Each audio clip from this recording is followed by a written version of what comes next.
Bienvenidos a la lectura del libro auxiliar de Escuela Sabática. Bienvenidos al capítulo 13 titulado El Señor ha resucitado.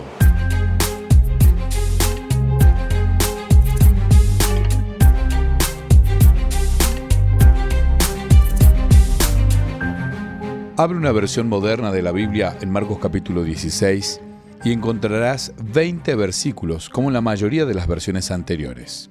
Primero verás una nota en el texto o al pie de página que indica que algunos de los manuscritos más antiguos no incluyen los versículos 9 al 20. De hecho, algunos manuscritos contienen una breve adición al versículo 8 llamada el final corto. Otros incluyen los versículos 9 al 20 llamados el final largo. ¿Cuál es el final correcto? El manuscrito más antiguo de Marcos procede del siglo III después de Cristo y es un papiro conocido como el papiro 45. Por desgracia no se extiende más allá de Marcos 12:28.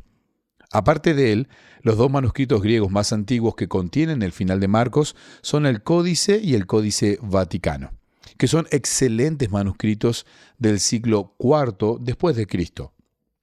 Ninguno de estos dos manuscritos va más allá de Marcos 16:8, pero hay muchos otros manuscritos que incluyen los versículos 9 al 20.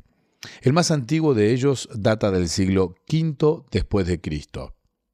¿Cómo decidimos cuál de estos finales es el correcto? El Nuevo Testamento es por lejos el escrito mejor documentado del mundo antiguo. En este sentido tenemos lo que dice Daniel Wallace, que es un conocido especialista en el texto griego del Nuevo Testamento, y él llama una problemática abundancia. Es decir, hay tantos manuscritos, más de 5.000, que resulta difícil determinar cuál de estos es la mejor variante textual. Los eruditos han desarrollado una serie de reglas lógicas que son aplicadas con cuidado y que proporcionan una considerable certeza acerca de qué escribieron en realidad los escritores de la Biblia. Kurt Aland, Barbara Alatz, son dos de los más respetables eruditos textuales del Nuevo Testamento del siglo XX y lo explican así. La transmisión de la tradición textual del Nuevo Testamento se caracteriza por un muy impresionante grado de tenacidad. Una vez se produce una lectura, una variante textual, persistirá con obstinación. Es precisamente la abrumadora masa de la tradición textual del Nuevo Testamento lo que proporciona una garantía de certeza a la hora de establecer el texto original. Podemos estar seguros de que entre todos los manuscritos, hay todavía un grupo de testigos que preserva la forma original del texto a pesar de la omnipresente autoridad de la tradición eclesiástica y del prestigio del texto posterior, uniformado por la Iglesia de habla griega. Se trata de una afirmación sorprendente que ilustra el hecho de que podemos confiar en el texto del Nuevo Testamento. Volviendo al tema final de Marcos, al final del Evangelio de Marcos, ¿qué señalan las reglas de la crítica textual acerca del final del Evangelio? He aquí los datos. Los dos manuscritos griegos más antiguos que contienen el capítulo completo, el capítulo 16 de Marcos, terminan el libro en el versículo 8. Tenemos algunas versiones de los siglos IV al siglo VII que añaden el final más breve a Marcos 16:8. Luego hay un grupo más amplio de testigos textuales, o sea, manuscritos, de los siglos III al XIII, al siglo XIII, y algunos de los cuales añaden a Marcos 16:8 el final corto, mientras que otros terminan con el final largo. Por último, la mayoría de los manuscritos incluyen Marcos 16:8 y el final largo, o sea, desde el versículo 19 al versículo 20. Los manuscritos griegos de este grupo van del siglo V al siglo XIV, al siglo XIV, al XIV. En la misma categoría se encuentran las versiones que son las tradiciones antiguas del Nuevo Testamento griego a otros idiomas, del siglo III al siglo IV, y los escritos de numerosos padres de la Iglesia de habla griega y algunos de la Iglesia latina. ¿Qué conclusión cabe sacar de estos datos? Ciertamente los manuscritos con los versículos del 1 al 20, son los más numerosos. Pero es interesante que tengamos dos tipos diferentes de versiones del texto que va más allá del versículo 8, o sea, el final más corto y el final más largo. Y tenemos algunos manuscritos que incluyen ambos. Eso significa que en tales casos los escribas que copiaban el texto tenían ante sí un manuscrito que contentan el final corto o el largo y decidieron incluir ambos. Este es un excelente ejemplo de esa idea de tenacidad. Es difícil argumentar en favor de que un escriba cristiano pudiera haber suprimido del texto los versículos 9 al 20, o incluso el final más breve, sobre todo en vista de que el versículo 8 termina diciendo que las mujeres huyeron despavoridas del sepulcro y no dijeron a nadie lo que se les encomendó comunicar. Así pues, nos queda la alternativa bastante clara de que el Evangelio de Marcos termina originalmente en Marcos 16:8. Pero, ¿por qué terminará así el evangelista su evangelio? Primer subtítulo de este capítulo: un final sorprendente. Desde el comienzo del Evangelio de Marcos, el lector sabe que Jesús es el Mesías. Principio del Evangelio de Jesucristo, el Hijo de Dios. Esto lo dice Marcos capítulo 1, versículo 1. En comparación a lo largo de la mayor parte del libro, los discípulos parecen bastante incapaces de captar quién es Jesús y hacia dónde se dirige. No les agradan las predicciones del Maestro acerca de la cruz y se resisten a preguntarle al respecto durante todo su ministerio. Durante su pasión, fracasan estrepitosamente y lo abandonan, mientras que Pedro lo niega 3 veces. Comparados con nosotros, parecen carentes de conocimiento. Podrían incluso ser considerados por muchos como ineptos para comunicar el mensaje del Evangelio. Este sentimiento de incapacidad continúa después de la crucifixión. Los discípulos no están allí para dar sepultura a Jesús. Un hombre rico lo hace en lugar de estos, mientras unas pocas mujeres observan. Resulta notable que estas mujeres compraran especies después del sábado con la intención de ir al sepulcro el domingo por la mañana para ungir el cuerpo de Jesús. Pero incluso ellas podrían parecer poco preparadas para lo que pretenden hacer, ya que se preguntan unas a otras, ¿quién quitará la piedra del sepulcro de Jesús? Sin embargo, para su sorpresa, la piedra ya había sido retirada. Versículo 4 del capítulo 16. Al entrar en el sepulcro, se encuentran con un joven vestido de blanco que sabe a qué vienen, sabe qué ha sucedido y qué deben hacer. Les dice que Jesús ha resucitado, que va delante de ellos a Galilea, donde lo verán, y que deben ir a contárselo a los discípulos y a Pedro. ¿Qué hacen ellas? Huyen en silencio y no se lo cuentan a nadie, pues tienen miedo. Parece una forma extraña de terminar el relato evangélico. En primer lugar, debemos explicar las características de la escena que, como varias de las que aparecen en la Escritura, se denomina la teofanía o epifanía, que significa la aparición de Dios o de un ser celestial a los seres humanos. Una epifanía de este tipo tiene 5 características. Primero, el ser celestial aparece rodeado de gloria. Segundo, el pueblo siente temor. Tercero, el visitante celestial dice no teman. Cuarto, el visitante celestial comunica una revelación. Quinto, los humanos responden a la revelación. Un ejemplo típico de ello es el nacimiento de Jesús en Lucas capítulo 2. Los pastores cuidan sus ovejas durante la noche. Primero, el ángel del Señor aparece rodeado de gloria. Segundo, los pastores sienten temor. Tercero, el ángel les dice no teman. Cuarto, el ángel comparte el mensaje acerca del nacimiento de Jesús. Y quinto, los pastores responden yendo a ver al niño Jesús. Estas mismas 5 características aparecen en el relato de Marcos acerca de la resurrección. Primero, la pesada piedra ha sido quitada y hay un joven en el sepulcro que sabe todo lo sucedido. Segundo, las mujeres sienten temor. Tercero, el joven, claramente un ángel, les dice no teman.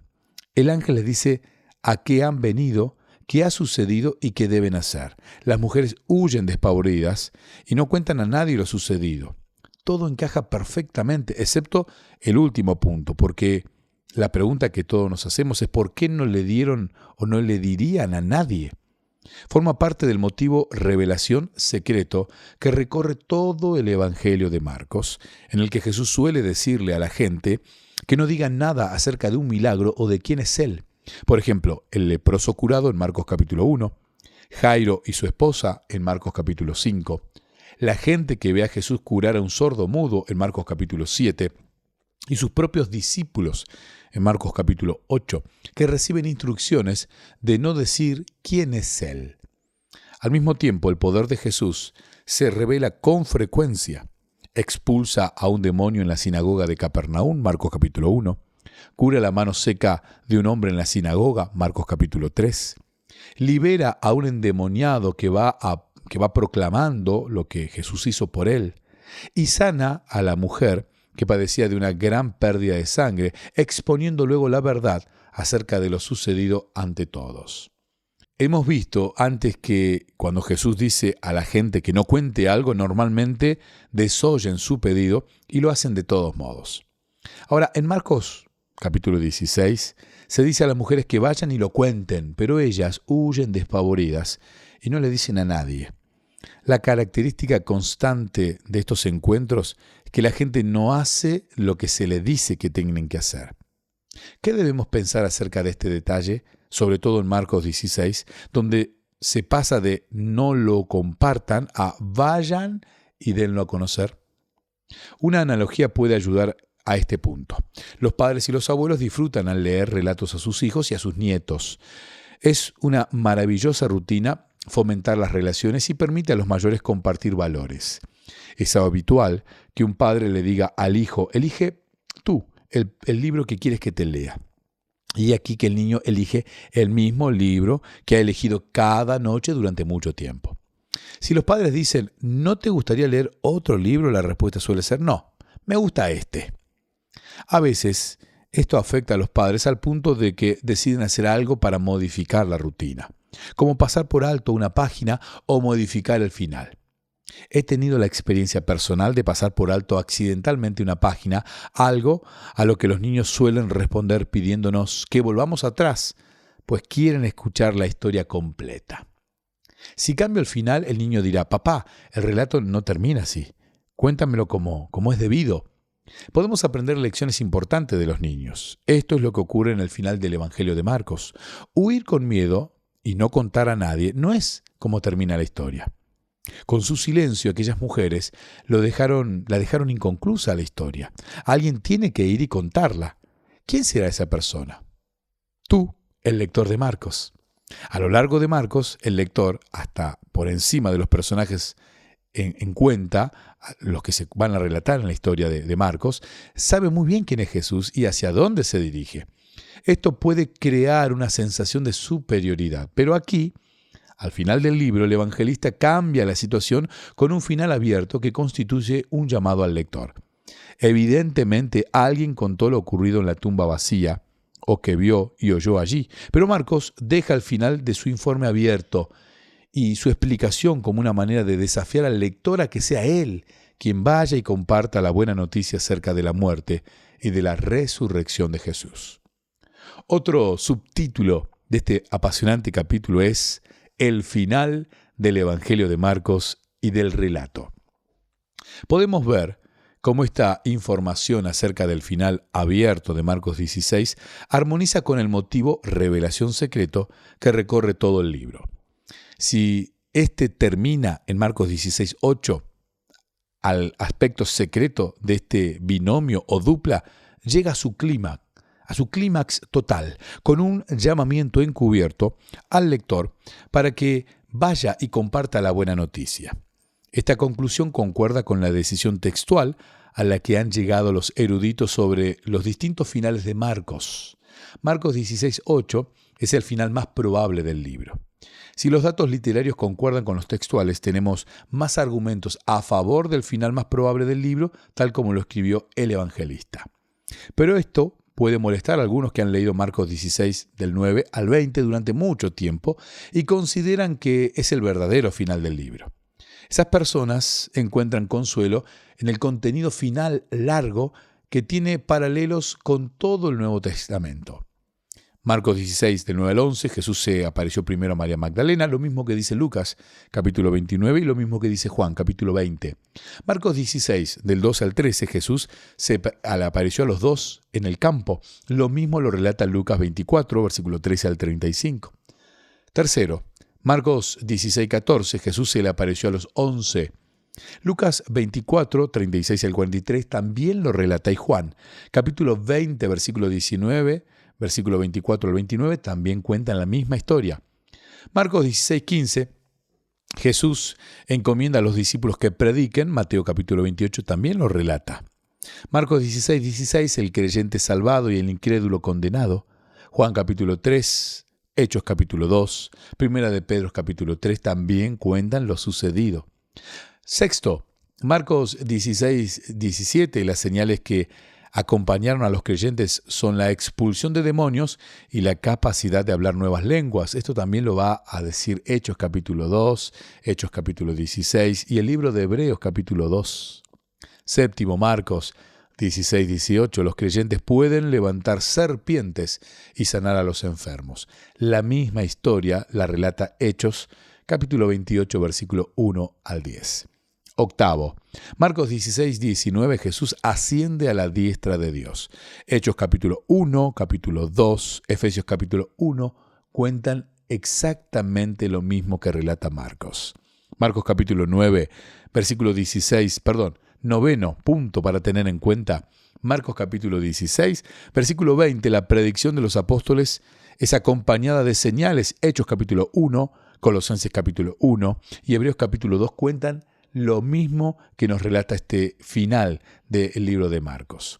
Podemos pensar en el final largo de esta manera. El evangelista Marcos hizo un trabajo tan bueno al escribir un final abierto para su evangelio que alguien en el siglo II dijo: así no es como termina la historia.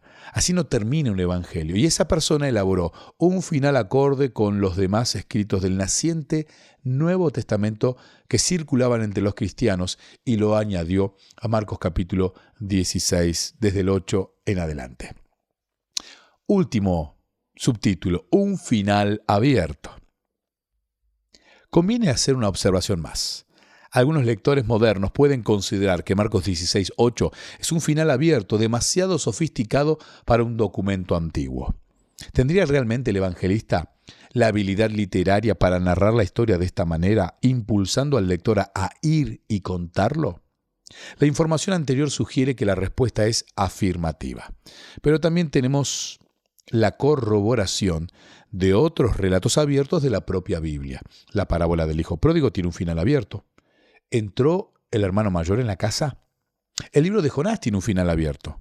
¿Cómo respondió Jonás a la pregunta de Dios? ¿Se arrepintió? El libro de los Hechos tiene un final abierto. ¿Qué le ocurrió a Pablo? Cada uno de estos ejemplos de finales abiertos tiene un propósito. La parábola del hijo pródigo es un llamamiento a los fariseos. ¿Recibirán a los pecadores? El final de Jonás es un llamamiento a Israel para que mire más allá de sus fronteras y sea una bendición para las naciones vecinas. El final del libro de Hechos de los Apóstoles implica que la misión no ha terminado, sino que sigue en pie. Y así, el Evangelio de Marcos termina con un llamamiento al lector para que vaya y comparta la buena noticia. Jesús ha resucitado. Díganlo a todas las naciones. Y hasta aquí entonces la lectura del material auxiliar del folleto de escuela sabática. Te quiero invitar a que puedas compartir este material para que otros se vean beneficiados del estudio de la palabra de Dios.